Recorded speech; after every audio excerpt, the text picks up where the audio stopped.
Tango bakotisi yemba, arrangé à Mundele, a dit oh, mais celui-là c'est un Ligue des Champions. Donc il est au top. Comment me yemba boy, ça dit que na on musala salate. Là c'est intéressant. Voilà va mixer déjà. Vraiment. À se métamorphose à tout moment. Je sais aussi jouer en podium à repérer sa biso facette auto s'attendre dans l'autre.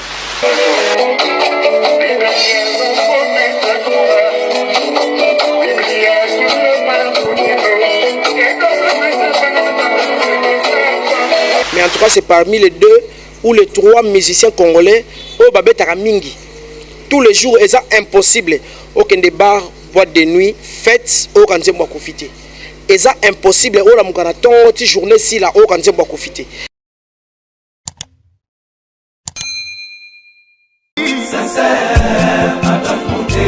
Claude Lukebakweno. Claude Lukebakweno.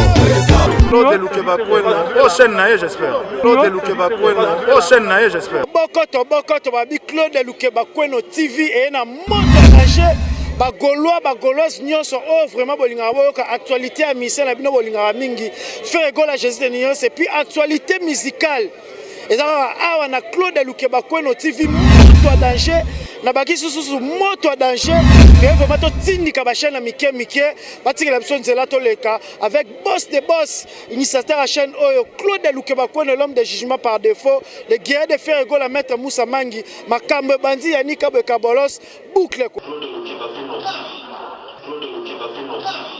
Magauzi yeyo ado senga na bino bosa abonné massivement na site oyo Claude Lukebakweno jugement par défaut. Oyo Magauzi azo koloba yeyo awa ya nenga dessin animé na ngosigo. Donc abonnez-vous massivement. Ceux qui bolingi pena loba la grand prêtre Marie-Paul, s'abonnez-vous. Salut et bienvenue sur Claude Lukebakweno TV, une autre façon d'informer et de communiquer avec votre humble serviteur Ben Mavembo, les positivistes. Chers internautes, comme vous le constatez bien que tout au long de cette émission, je ne serai pas seul, je serai avec mon aîné Jérémy Yoka, donc analyste socio-culturel. Ensemble, Naye Touromeka, vraiment de balayer, de baliser tout ce qui est de la culture musicale, bien entendu.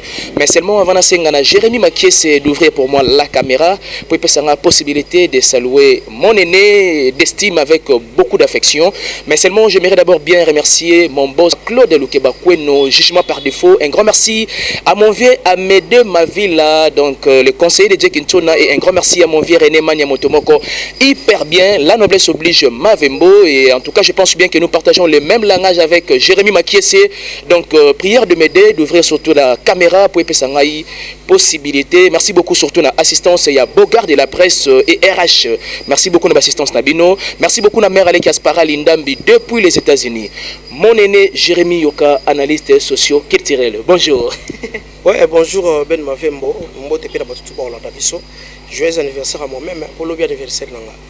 En tout cas, joyeux anniversaire. Je pense bien que Bastati et Yoka sont. Merci beaucoup. Message déjà capté pour l'anniversaire. Il y a Jérémy Yoka, c'est déjà pour demain. Parlons de Ferrego là parce que tout le monde a un concert, il y a Zongo, bah suspendre pour des raisons surtout. Il y a troisième vague, il y a Covid-19. Ouais, Covid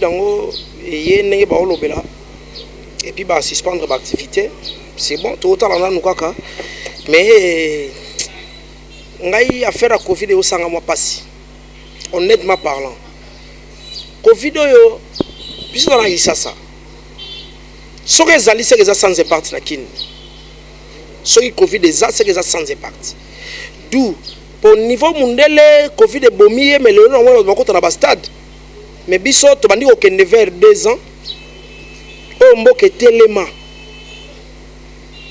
Pour la raison Covid mais bato pe ba kufa ba Covid ngo so to luki ba adresse na ba famille to bandi ko tuna à boire et à manger. Tout à l'heure, on a une chaîne, il y a honorable député Papa Léon de Malemba, dans Molière TV, à l'acception de comment on somba bibembe.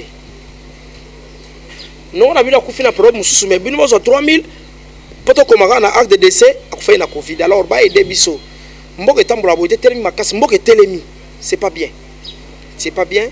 Les lots les sous confirmé il y a 15 ce qui 2 semaines, 15 jours. Et pour la discothèque, boîte de nuit et tout est fonctionné. On a à un moment tout ça on se contredire biso moko pour ceux qui ba réseau salaté mais classe les otanga au moment où on a ban il y a école baba na 2 à 3 voire 4 personnes na ban moko na habité neni ni marché au salama pour na classe et corona et c'est partagé na habité neni une église corona oyate tandis que nous avons na tondi yongolo so ya frère qui pas passer et pas frère wana ya sœur qui pas sœur on a automatiquement propagé la Covid. Donc na sengite parlant na sengite ke ba kanga église na sengite ke ba kanga école mais na sengi ba fongola biso peut-être to exiger kaka respect à gestes barrières bon et là on ndrena le comment après na bande to bulelete siko so pe combien comment faux pour ba bete biso na nous allons lisolo alors baluka vaccin ya bien ba pesa to vaccin to vendre l'aise mboka fonctionne à boité Les Congolais sont quand même vaccin. Vaccin, il y a qui liboso et souffre qui na campagne il y a intox. Il y a intox nango. Na mitu ya batetika libongo za faux vaccin. Alors ba changer vaccin pas pesa batu. Ba pesa vaccin bien au monde la zui et puis tu évolues mboka tambola boité. En tout cas, c'est tellement parfait surtout de réfléchir de la sorte. Faire rigola avant Casino de Paris. On a toujours dit que Casino de Paris est un salle rempli de normes. Casino de Paris, voulais-je dire, est un salle qui c'est-à-dire n'importe quel artiste a presté à rater. Mais faire rigola à Osala, surtout dans Casino de Paris, déjà pour le 7 novembre, à moins que je m'abuse ou à moins qu'il y ait une petite modification, surtout il y a calendrier. Mais avant cela, à Osala, moi, mouvement mobile au Canada. Les lots comme on a fait rigola, il faut qu'on se le dise que l'an passé et le salaire qui fait rigola a vraiment encore une fois de plus présent, c'était beaucoup plus homme acoustique et donc ça qui vraiment fait rigola à se stabiliser, à se positionner na net les lots pour tout le belayen de toujours le belaboy. Là c'est déjà quelque chose à encourager parce que c'est de cette façon que tu souhaiteras plus pour nos artistes nabiso pour nos reteka surtout qu'ils tirent nabiso valablement. Mais les lots comme on a fait rigola à se positionner, à se stabiliser, trop de sollicitations. Entendons les Rosanini par rapport à tout ce qui est de jet set et son patron Jésus de Néance fait rigola. Non, honnêtement parlant, faire à se positionnant depuis très longtemps. Et puis qu'on l'obélaye en termes d'actualité, l'obélaye depuis longtemps. Seulement, contre mon lait m'a commis qu'on changer à vie. C'est-à-dire, bateau on est qu'on finga kakaranko. Mais tu comprends que tu as dit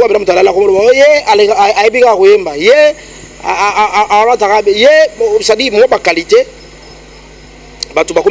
qualité il y a très longtemps. Alors en termes de voyage qui porte un peu partout d'abord il faut que tu aies Covid mais il y avait un moment où avant Covid quand même il y avait un moment où Ferregola de lui-même, il voulait beaucoup plus servir les Congolais. Bato bakanisa kango ndezali kozala artiste ya ghetto. Voilà. Le fait d'être local. Bato na kanisa ningi wana. Alors akendai Cameroun, akendaki Abidjan, tout monaki. Tango donga lo baki kozala local, bato faut ba ke faire beta Zénith de Paris. Oui, 2010. Donc Aza artiste oyo et pas à Tchara Lokolo a gagné facilement. Pourquoi? Parce que Aza a un talent immense. Aza a un talent qu'on s'attendre dans l'autre. Oui, bah mususu, bah on a gagné banzembo, bah ibi qui a été dans studio, bah bon c'est la rabango, bah tiens la rabango bah autotune, mais ce temps on à live boy, sans autotune. Et pas oyo au kanisa qui autotune ça là qui au monde qui a ça dans yemo. Et pas oyo au kanisa qui JP qui s'abongi c'est là qui yemo ça dans bien. Parce que on a une chanson sur la mutuko JP qui. JP qui ça loba boy. Faire un binzembo. Asilisi. Ingénieur a luki faute sa monité mais faire à détecter faute. Habite nga na moni nzembo yo ndela yemya boy fona bande. Oh. C'est-à-dire que tu es mieux placé pour corriger, mais il y a apporté correction. Tu il faut abandonner mes grands bandela. Amegi au bandela. Si vous êtes si vous arrangez, n'embarras les choix. Et oh, les gosses lengi, on balait et lengi tibaye au sala choix. Donc, mutu ndenge wana ozotia ba ingénieur abine lokwa ba JP kisi na bambara aza moninga yanga na yote tango akindaka quartier latin kombo ya Ligue des Champions tapesa yango c'est Kofi Olomide ezala profiter arrangeur de son ya mundele na ça dit ba chanteur bayembi tango ba kotisi ya yemba arrangeur mundele abi oh mais celui-là c'est un Ligue des Champions donc il est au top. Comment me yemba boy ça dit que na wona musala salate. Là c'est intéressant. Voilà va mixer déjà. Vraiment. Donc aujourd'hui et ma porte fungami parce que en fait c'est pas que ma porte fungami pour et comité na non c'est parce que animi siko parce qu'il y avait des moments moi personnellement na regardé le homo fait au Canada Côte d'Ivoire il y a très longtemps et il voulait pas yemo aligné il bon parce que il voulait pas parce que certainement il voulait d'abord servir biso batarumba. Mais pour servir biso j'aimerais bien que tu tardes ici un moment. Pour servir biso mais ne jamais oublier que bando traverser Tilibanda. Oui, bando ko traverser parce que oyebi balobaka soki bato babeteli nzambe maboko te mabanga ko ganga pour le kumu na yawo. C'est-à-dire que talana ye eza okenda ezokatsa bibale yango mo sanke batindika ngo. Ezokatsa bibale yango mo sanke batindika ngo et puis kuna pa ezokende ezoganga.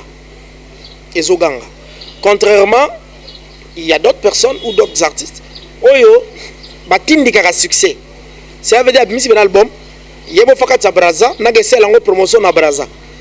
Ngabo fona ke Gabon na gesela ngo promotion na Gabon. Mais œuvre so ça bien Gabonais mo azana ki sasa tanga ozonga Gabon akena CD. Yemo ko soane lango kuna na Gabon tie sa esimbi. Sénégalais mo akena na Sénégal, yemo ko soane lango kuna. Congolais mo pa kena Maroc, asone lango kuna ti, ça dit œuvre oboni sombambo ela tiki ding boro on sala succès awa. Mo nande do œuvre nde bengi esiko. Garçon sala yango DJ Kratos. Succès ya œuvre na ye awa tango simbi nde to bito lukaye. Ndenge moko Juste des nuances et quand ici bibale 5 artistes aya et comme ko senga kete Joe Foya. Voilà.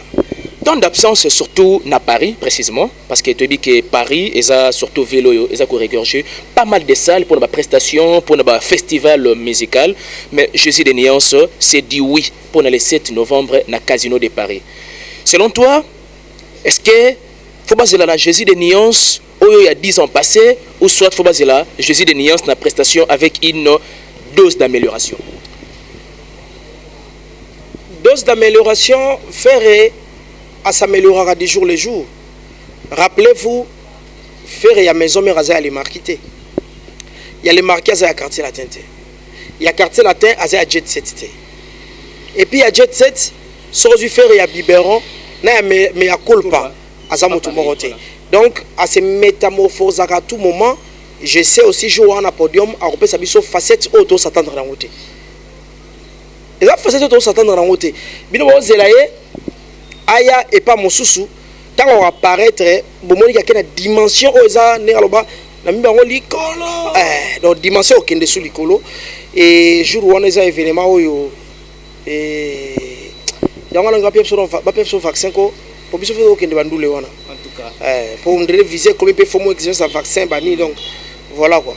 Ça sera tellement intéressant que tous allons parce que nos artistes ça tellement fierté il y a culture musicale na biso mon aîné d'estime tu dis que tous on a pas mal des artistes bah c'est prononcé pour un festival musical notamment aussi Kofi Olomide New Arena. Parlons de Kofi avant à Kendeko s'est séjourné à Paris parce qu'il faut qu'on se le dise actuellement on est déjà à Paris.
4 il y a préparation à New Arena et puis na légende où ils a surtout disque naé et ça MP na ba facette et belé na moi qui lelo pe kozala mais seulement Koffi Olomide déjà tout le monde que avant qu'il de Paris pas qu'il de ces séjourner tu remarques qui a été ko prester concert moko awa na Chetemba a beti ba ancien succès c'est-à-dire à Kenya ba Koffi chantait 1980 Koffi chantait 1990 mais ça suscitait beaucoup de polémiques autour de ça.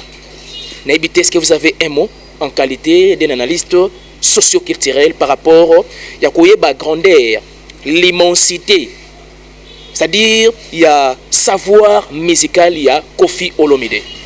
Oui, concert il y a Koffi chante les années 80-90. Na évité européen sa polémique nini et puis na banani pour nani.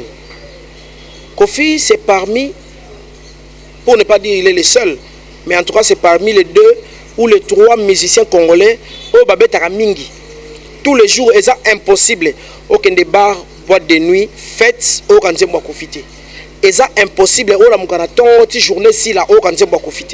Ato que on anda kuna yote au na TV sur la TVT na téléphone à voisin sur la téléphone à voisin na bar yo le kanayo. Ou bien la taxi au mataki. De fois kanzembo Koffi na jour mo faut kango quelque part. Et Koffi Olomide a ça ba succès il y a ba album. Ou bien ça la bateau ba ça ba disque. Et elle a dit nzembo mais tu ba 2. A ça le succès. 30 chansons, 30 succès. Donc et puis ba succès succès proprement dit et des succès ba nzembo ba tindigité. Succès pena ya nzembo tikala batu na mitema. Nzembo za na couple moko ba se référent na nzembo wana et arranger likambo na bango. Couple etikala ke nzembo nde yango to sala ouverture à piste ya mariage na biso. Nzembo etikala na ba référence na mitu ya batu. Donc Koffi Olomide so lobi ke a obeta concert mo bo beta par exemple kaka album Efrakata. Batu ba oya po Efrakata batu le ba na souvenir nango. So la ba obeta concert mo na juste a oyemba l'album Magie. Batu ba oya po na kata ba Magie ba nzembo eza kuna etikala batu. Donc c'est un artiste sans n'importe qui te. Lelo nini au fait et ça que monsieur sur un petit concert abetaka banzembo mingi ya sika. Je donne un exemple. Dernier pas dernier mais parmi ba dernier concert il a fait na village Chetemba. Abete banzembo na ya sika penza te. Ozomona. Pourquoi il y a moi kala parce que il y a ta bête ya sika boye bien on dia bo sepela nango mais o pe bo sepela nango mais artiste belé ba za so azobeta concert il faut mettre banzembo bimi sika pour anini pour yango ndé na succès so banzembo ne oyo il y a 3 ans 5 ans 10 ans passé et banzembo ba bo sana ba kutu ba kanisa ngo pe souté parce que bato belé ba sa banzembo ba succès il y a 2 mois il y a 1 mois il y a 3 mois succès mais ba succès on rappelle que non et l'album il va dans 4 ans il y a succès il y aura pendant 4 ans puis l'album me soutient baza mingité comment on l'album et ça les 3 mois à ça en studio bon c'est moi 3 mois c'est sili déjà et tu dois ba 6 mois qui ne sait pas on na ko nzembo ni nani yo donc tu dois ba oui mo fabimisa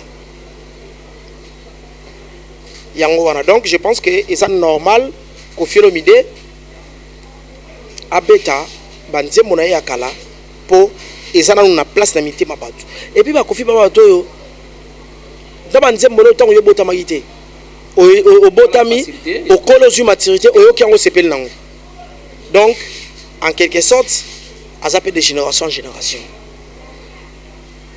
et puis ces derniers temps sur le balangage moroboé c'est-à-dire ça pire vieux ba petit naé alinga bango mingi mais article la bango tante yetela bango tante atela bango tante ta ezate et puis au moment yo fait na musala batike la batu tante fait so na lobi tanga musique de comme lelo na wambo ba petit wa koti na ndule et mon papa penaye tala bana ba yongo do bado bayagada bado donc ça dit akiti na niveau na bango a bendi bango lupemba wana c'est-à-dire ça présent dans la génération confondue nyoso donc et ça na style te oyo obeta ya aokota te aokota wana boke potopoto baluki na potopoto bolambiti ya meliti na bino boke na fofole fu makemba ça veut dire que aza penda donc standard ani tournesol penza donc ayebi ko s'adapter na ba génération nyos. En tout cas c'est tellement parfait mon vieux Jérémy Yoka mon aîné, mais Boketu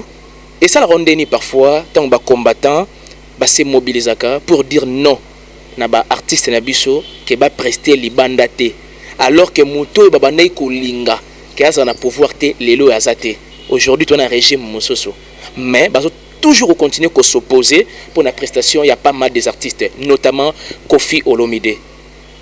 Non, moi je pense que bato baboya mingi ezali bato oyo la majorité kutu bakenda bangulu ba mission ba on a eza ingratitude nezo sala bango musicien tabe maye lokola ngulu azaki ngulu papa wemba azaki ngulu awera azaki ngulu ya ba mission kilikili mais ba omba yo terme sous musique betate faut ba belo moko tango zo boya musique beta o pekisa musique te ozo pekisa papa mo boy musala na ye to saka lokola neti yo zawana musano eza okumba train ba jongo ba egali bosa train lelo muta okumba train sate imagine ni ko sala yo donc musala na yo ba nobo ba bimika ba bige non lelo o sala te o salite lobe ye o ko sala te donc ba ko empêcher musala ya baninga eza bien te musique to ndo kalkilango na politique o bazo yembela kabila zate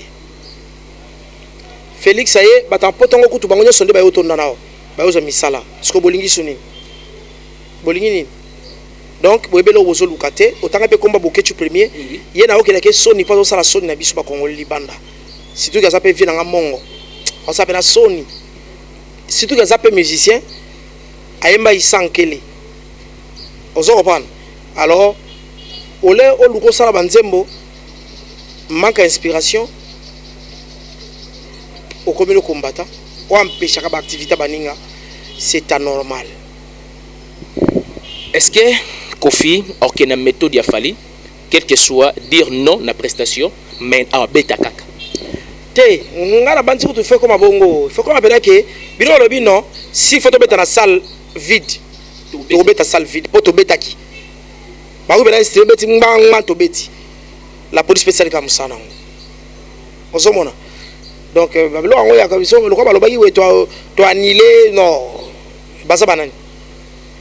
Mais ce n'est pas du tout le langage utilisé dans le contexte surtout approprié dans Ferrego pour l'occasion de Paris. Bah nous on a à vrai dire tout ça non on n'est pas ça pas trop ciblé bon et honnêtement parlant parce qu'on a fait l'été hein et moi je me demande que en fait dans son linga beaucoup plus quand on est ba monique il faut pas tirer ba faire calmement et batika ba mission nyos en général oui rappelle ça dans Zénith de Paris je pense que c'est au mois de septembre c'est dissipé okay. Donc batika ba tout calmement ba sala mission na bango et ça misala ya batu c'est ça oyebi nde ba sala bongo bi kombe ba nyokola ba mission boni ba sala ba kenda ba potote bon mission mo pena que à côté orchestre sali succès ba voyager. Toi tu penses que succès Robinho sali orchestre ngeke beta na LCT tu penses que succès Obina fila sali succès Ibrator sali succès Fabregas a sali orchestre ngeke beta na potote ka après écouter na moment ba combattant pero mo zai ba orchestre mike ba dakumuda ba kenda ba orchestre ba poto donc batika population kimia batika batu basala musana bango calmement bazo nyokola batu sans les savoir c'est pas bien non seulement besoin nyokola misala ya batu mais après besoin empêcher sentiment ya baningo bana poso ke ba concert wana donc liberté et expression ndeko nga email façon ya opinion mutu ya to ya suma kamnote do boyate yo ya tete wa nga ya kota baba nango liboso ko empêcher bato ba porte ba kota raté mais so comme ba empêcher nde yonde artiste ko yate non je pense que c'est pas normal. Et voilà, en tout cas, l'on témoigne sérieusement. Nous attendons surtout au terme de cet échange avec mon aîné. N'habitez mot de la fin et puis Roy peut-être Kolobanini par rapport à la culture musicale Nabiso à nos jours.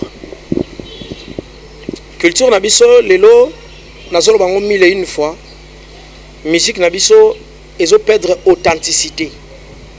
Ba mission bazo beta musique ya authenticité, c'est-à-dire ba vandi pena côté rumbe zalaka. Batika le muke. alors tozonga dans la même tant la zone bango boye mais on a ba musicologue pena ba yebi bena ndule ba lo bango salenga plaisir tant on a qui flamme kapaya ba tout qui sont sur la musique le lobby na satire que moi qui lelo et comme ko bungisa musique na biso or okoki koyana kilelo mais au garder authenticité donc c'est très important mais na linga ipe quand même tout si sango boité sans que tout le bela liwa ya mama Chako artiste et comédienne à monene 50 ans de carrière a couffé à 62 ans a bandi musali na 12 ans c'est pas facile au moni biso na Congo to kumisa batu mingi tango bakufi dernièrement nazalaki na mbali yo sombo na lobaki na maloba ya kitoko na lingi to honora batu de pendant que basa vivant mais on a sali 50 ans de carrière na 50 ans na ye a passé de génération en génération azala kaka et akufi ka pona pasi ya minu isali biso pasi